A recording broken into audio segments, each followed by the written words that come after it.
Hey guys, what's up?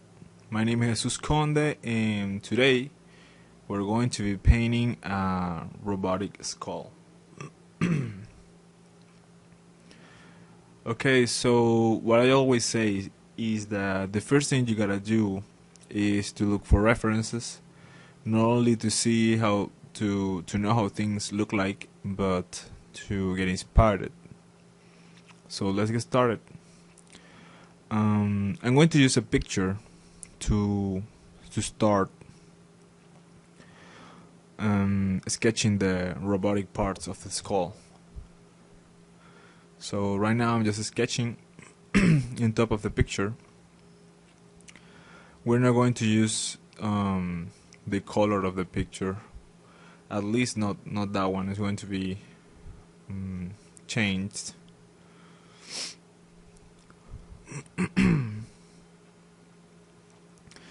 So right there I'm just taking kind of the direction of the skull, the surface of the skull, to create some parts that kind of make sense on being a robot.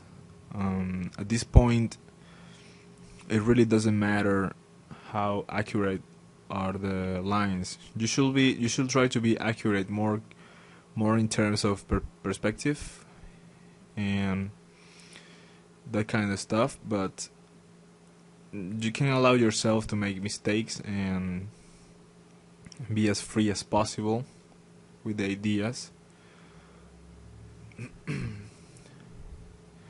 Right there, just taking off the white part of the image to leave only the skull.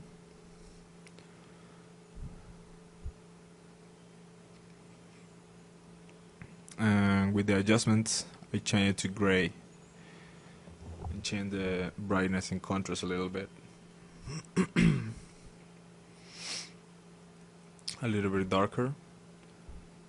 I always say that it's better to paint light than paint dark, so that's why I did that. That's why I put it the background picture darker.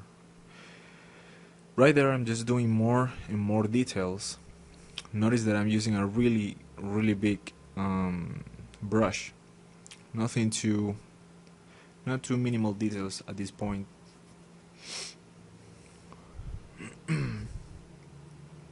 Cleaning up a little bit the lines. And if you feel like you don't know what to do, just make lines on top of it, and that way ideas will come. It happens sometimes, you get stuck because you don't know what shape to do, but ideas always come. The ideas you have to find you working. If you are not working on it, you cannot get the ideas. Cleaning those shapes a little bit.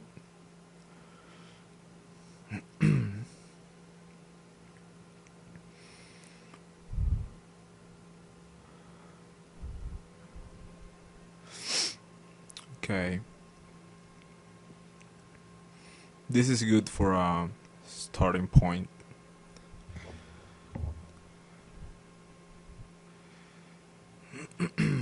Darker with the adjustments. Luminance.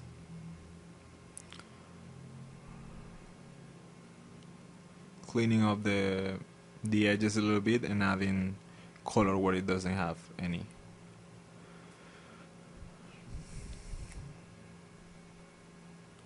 The teeth, I almost forgot. This kind of line also works as a occlusion in terms of lighting, because when two things are really close, they produce a shadow. And in metallic parts, well, there's a little bit of shadow and dirt also. So right there I'm just establishing where's my key light. It's in front of the skull. So in this case, it's going to be a combination of key light with reflection. So I'm just trying to paint in a new layer where the main light is going to come.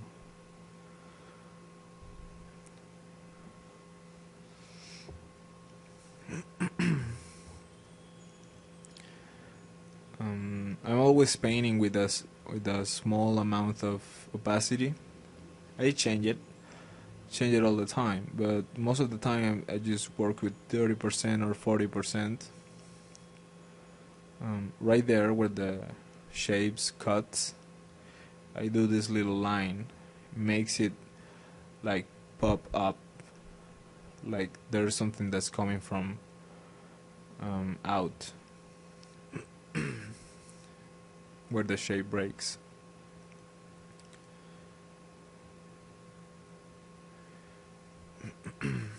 Remember everything here when you're painting digital, or when you're painting traditional too. Everything is an illusion. You're trying to make the people believe that what you're painting is, well, depending on what you're painting, of course, but when you're trying to achieve some kind of realism, you're trying to make him believe that it's real, even that is not completely defined.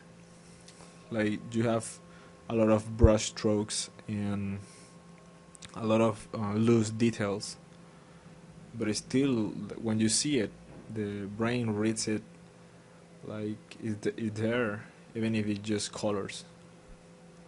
Okay, so right there I just added some gold parts, and with the O key, with the letter O on the keyboard, I dodge those areas. And right there, that was looking too bright, so I put some black on it to make the key light area more like it is more lit. There I'm trying to achieve the same idea with the O key in the gray parts. It wasn't working well, so I just did it with a soft brush, paint it, and then erase it what I didn't want to. That is the lines and the gold part that already have that effect of the little shiny reflective effect.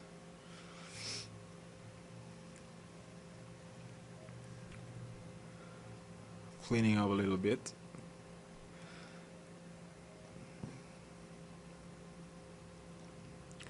This part should be really dark because of there is shadow in there, and it's going to be an eye later.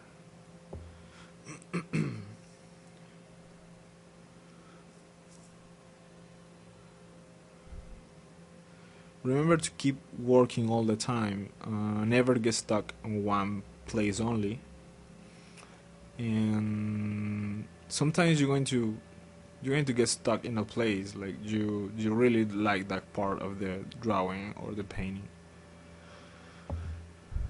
but try not to do it too much. Right there I'm just adding some new details, taking the colors I already have,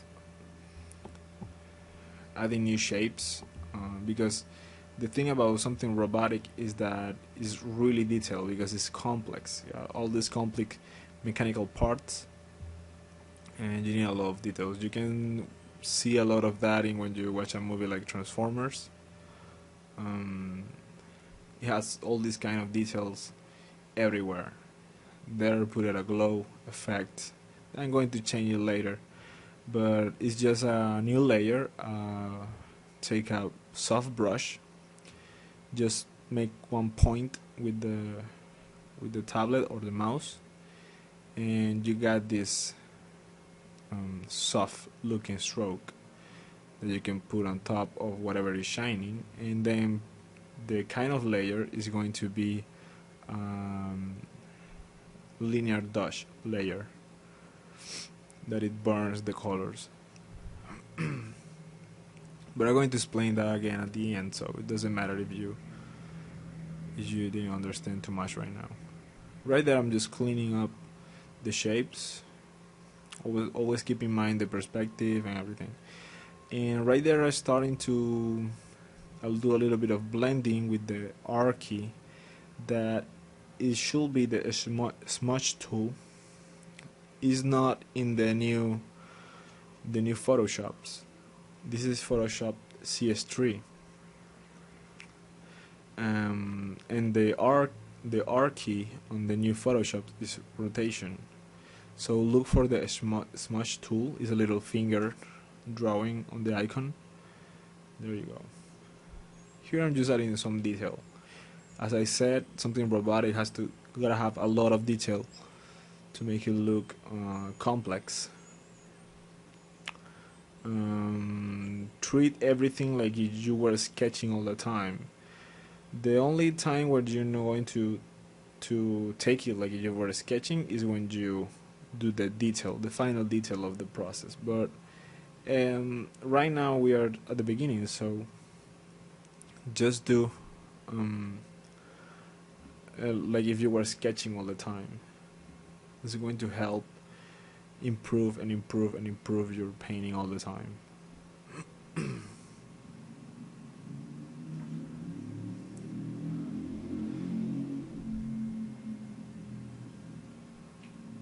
Okay, so right there I just took the color of the backlight and put some light from the back. Looks a little plain, in my opinion. But I didn't want to leave it just with gray. It needed some other source of light to make it look more interesting.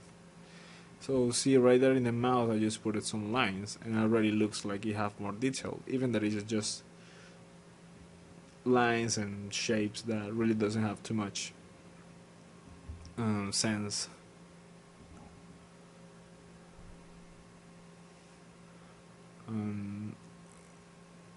Some variations in the colors of the shapes. Right there I'm making like if it's a hole in there, and I kind of gotta draw what is inside. Not sure how it's going to look, but it's a start. You just keep working on it until you find an idea that you really like.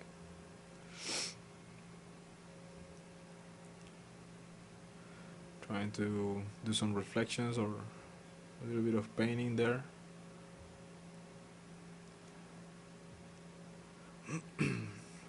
Okay, so I needed another color for reflections, and I took that one. It's a little gray with a little bit of blue and green, like aquamarine kind of color. And this is what I got. I got like a if it was lit from the bottom, and then I put some other reflection effect coming from the front, one side of the front. And if you see my armor tutorial, that is for free in YouTube, you can kind of understand how these reflections work. The thing is that the reflections got to come from one side, and if they come from one side, they should be the surface should be reflect only on that side. That same reflection. You shouldn't have, if you're reflecting something on the left part of the face, only if in the right part you have if you have the surface that is looking to that side, it's going to reflect that, but if not, it shouldn't. So that's why the reflections look like a pattern.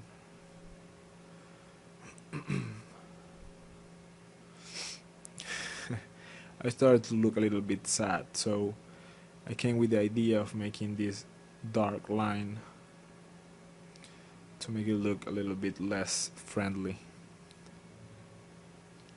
This is Terminator inspired, of course, but I didn't want to make the red eye. It was going to be too obvious.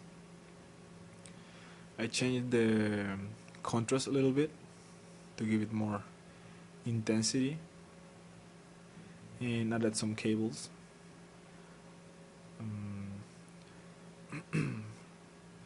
Yeah, but at least this one looks like it's constructed. If it was something like Transformers, for example, it shouldn't have any cables, because They're supposed to be an alien technology, and I don't think alien uses cables. Well, at least that's what I think. So right now I'm going to start the blending using the R key, that is the smudge tool with little finger. Just I collapsed all the layers, and then I'm just trying to blend everything with that. For this kind of material, it works pretty well. We'll say that it was pretty well. Not for everything, but you could try it.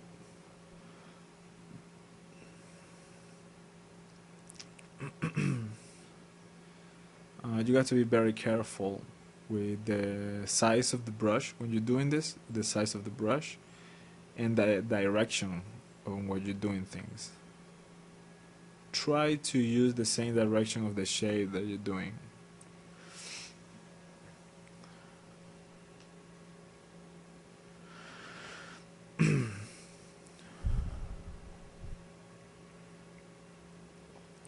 When you do it this way, it looks like it's being polished.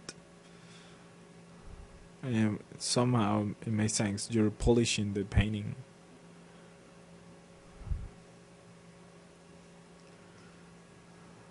Looks less painted.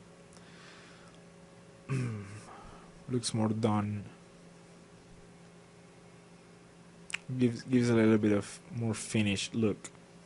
Right there, I just stopped a little bit because I was trying to look what it needs. At that point, I think I was thinking that it needs details on the teeth. It needs more lines, or at least clean the black lines between the shapes. You gotta always step back a little bit, watch the image from far away, and see, okay, what does it need? What is missing? How can I make it better? All that stuff. You gotta be asking yourself all the time. Here I want to do something more random in terms of shape, so I did that.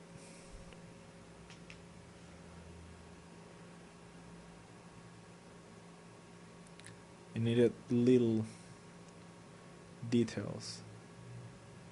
And always paint in different layers in case you want to change something. You're not so sure of what to do, just paint a new layer. That's it.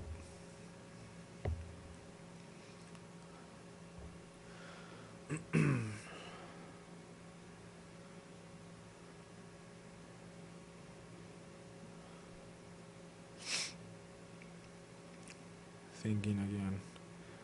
Yeah, right there I'm just cleaning the lines.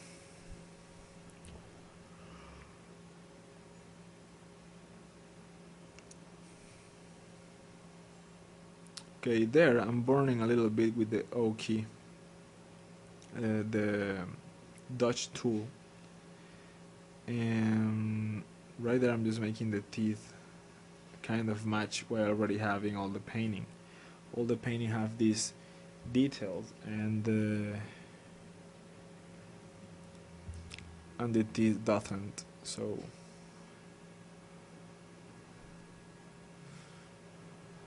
just taking what I have on the top from like as a reference, just painting. Notice how the front part of the skull popped in comparison with the one on the left, that it wasn't polished. That's what you're trying to achieve. And right there, just try to improve everything you already have.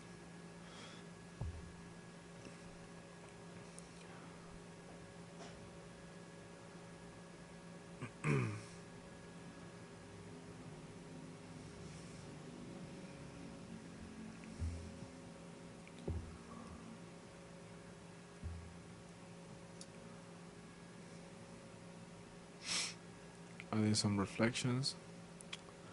Those little light spots give it a look that is it has more definition.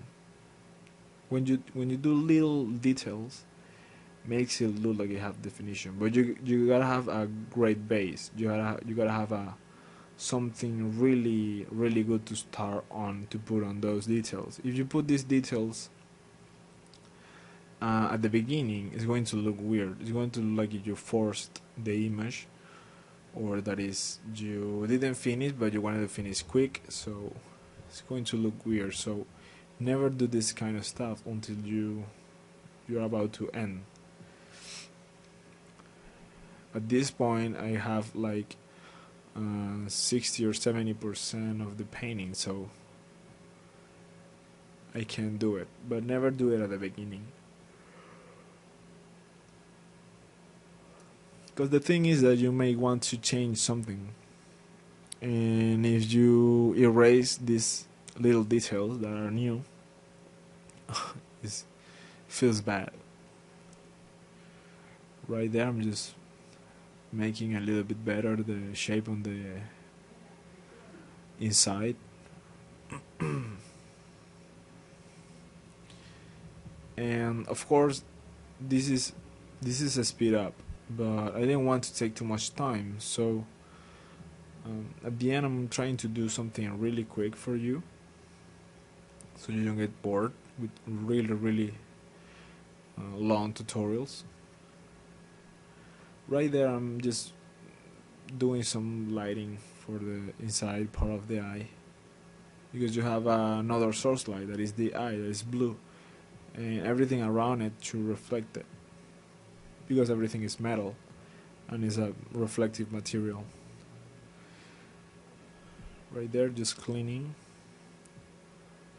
Never stop cleaning, never stop making better the image, making the image better.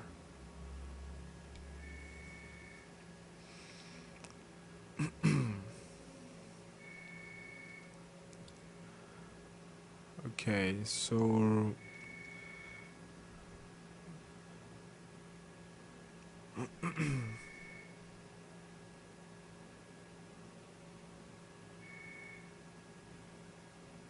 the round parts are always hard because of the perspective, and you gotta be really careful with the line.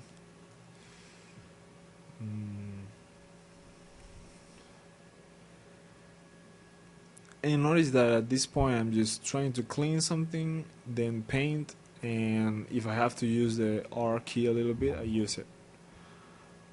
It's a combination of everything. I confess that part, the back of the skull, is a little bit forgotten, but it's because I wanted to look better on the front than in the back. Always clean up the edges.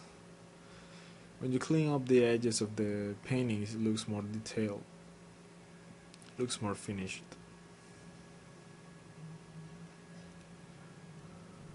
Never stop trying to improve the shapes. Right there, put a little bit more of detail. Then I did a line, and I wanted to put some other stuff in other parts, like in there, for example. Just a line. I don't know, makes it a little bit more complex, even that you almost see it is there. Somebody will see it and will see as you put it little bit more of effort while doing it.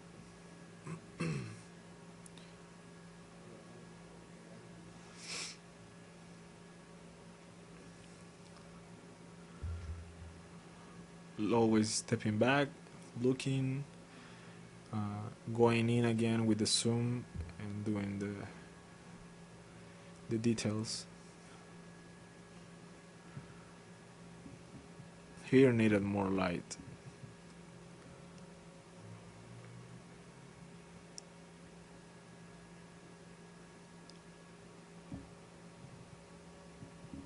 What else? What else? Lighting up those reflections. Change the saturation a little bit.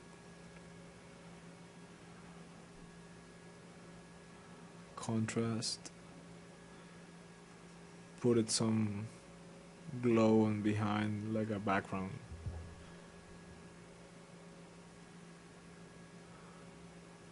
And then the same technique of the glow, I just put a new layer, paint with a soft brush where it need to be those really hard spots of light, and change the color a little bit, so I have like this kind of color changing glow.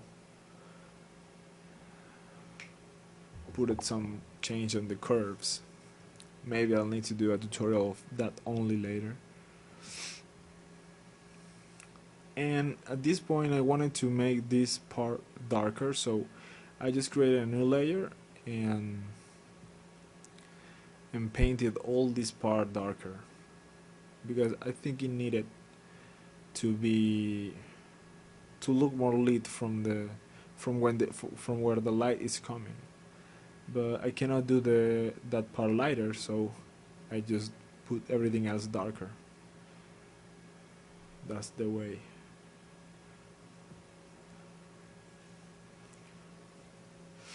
Okay, and the only thing I need now is glow in the eye, so new layer, soft brush, blue color, and then just one click or one point with the tablet, with the pen, and put it in a linear dodge kind of layer. That's it. Then as it has all these little points, I just take the same shape and scale it only on the vertical stuff, vertical direction, to have like this line of glow, kind of J.J. Abrams Star Trek looking kind of glow. And as it has these little spots of light, all that should be done the same way, but it doesn't have to be perfect, so just few, it's okay. I copied the layer and change a little bit. There we go. Those flares are awesome. Hey guys, I just wanted to tell you and remind you that if you want to help me out, there are a few ways to do this. The most important for me is that you make a small donation. There's a link on the description of every video that says to support these tutorials, click here. If you click in there, then you go to a PayPal link with a fixed amount of money that is really small. If you cannot do this, there are a few other ways that you can help me out. The first one is to subscribe this channel, just clicking on the subscribe button. The second one is liking this video. The third one will be clicking on the share button. Then you have all these sharing links of the social networks. If you click on any of them, then you have a small window with where you can make a comment of it, and you know how that works. The ones I use the most are Facebook and Twitter. And the last one, but is not less important, you can make a comment and about anything that you have in mind. It could be a question, it could be a critic. I don't answer right away because there's a lot of comments in other videos, and in my email I don't get it right away, but I'll eventually answer it. If you want to contact me directly, also in the information part of the video there is my Skype and there is my email. If you want to say something that you don't want anyone else to read, or if you want to ask me something, if you want feedbacks on any of your paintings or your work. So this is it. This is all I want to say about supporting me. I really appreciate your support, guys. It really keeps me going with this. I have a lot of stuff in mind to make for new tutorials. I'm going to make some kind of classes tutorials more specific for beginners, and I really hope you like them. So thank you very much, guys.